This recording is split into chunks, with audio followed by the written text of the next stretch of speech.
مثلا فلانا بندہ مومن ہے، اگر زنا کرے حد جاری ہوگی کہ نہیں ہوگی؟ شراب پیے حد جاری ہوگی کہ نہیں ہوگی؟ امام کیا دلیل دے رہے ہیں؟ اگر یہ گواہی دینے سے بندہ مومن ہو جاتا ہے تو پھر کیوں حدود جاری ہوتی ہے؟ حدود جاری نہیں ہونی چاہیے۔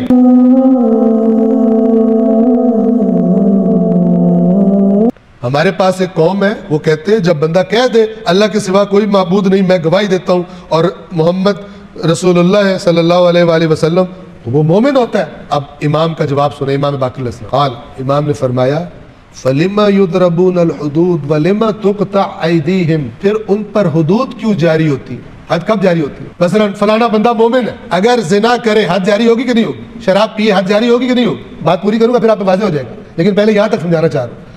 امام کیا دلیل دے رہے ہیں؟ اگر یہ گواہی دینے سے بندہ مومن ہو جاتا ہے تو پھر کیوں حدود جاری ہوتی ہے؟ حدود جاری نہیں ہونی چاہیے۔ کیوں؟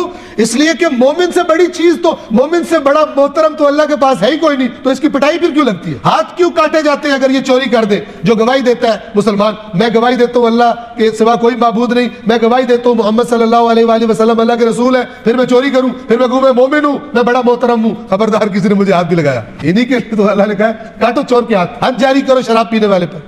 کیوں حدود جاری ہوتی ہے ان پر؟ یہ امام اس کو رد کر رہے ہیں۔ اگر تو کہہ رہے اس دو گواہیوں سے بندہ مومن ہو جاتا ہے، زبان سے کہنے سے، کلام سے، تو کیوں ان پر حدود جاری ہوتی ہے اور کیوں ان کے ہاتھ کاٹے جاتے ہیں؟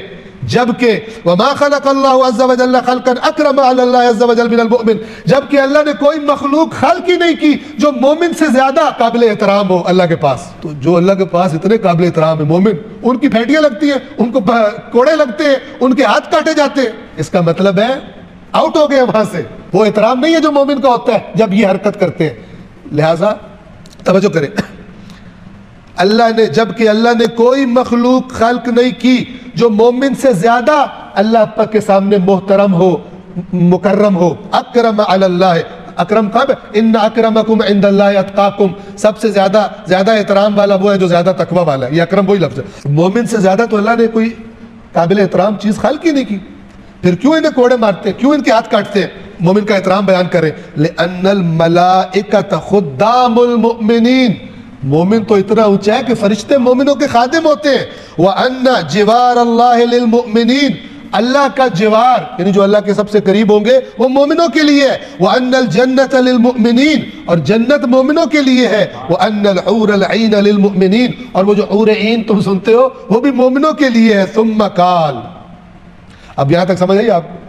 آگے باتوں سے ایمان نہیں ہوتا۔ پھر آخر میں فرمایا فَمَا بَالُ مَنْ جَحَدَ الْفَرَائِض كَانَ كَافِرًا، یعنی فرمایا کہ جو جحدہ وہی جحود ہے، جو فرائض کا انکار ہی کر دے وہ پھر دین سے ہی خارج ہو جائے، لیکن جو فرائض کا انکار نہ کرے، کہ ہے فرائض، کرے کوئی نہ، کرے کوئی نہ، کہہ رہے وہ مومن ہی نہیں ہوتا، وہ مومن ہی نہیں ہوتا۔ مولا علی کی یہ الفاظ اس روایت میں توجہ فرما رہے ہیں کہ اگر ایمان کلام ہوتا تو نہ روزہ ہوتا، نہ نماز ہوتی، نہ حلال ہوتا، نہ حرام ہوتا۔ اللہ نے اتنی ٹینشن دینی نہیں تھی، رولے میں ڈالنا تھا لوگوں کو کہ زبان سے چھکے لگاؤ چوکے، ٹھیک ہے نا، اور مومن بن جاؤ۔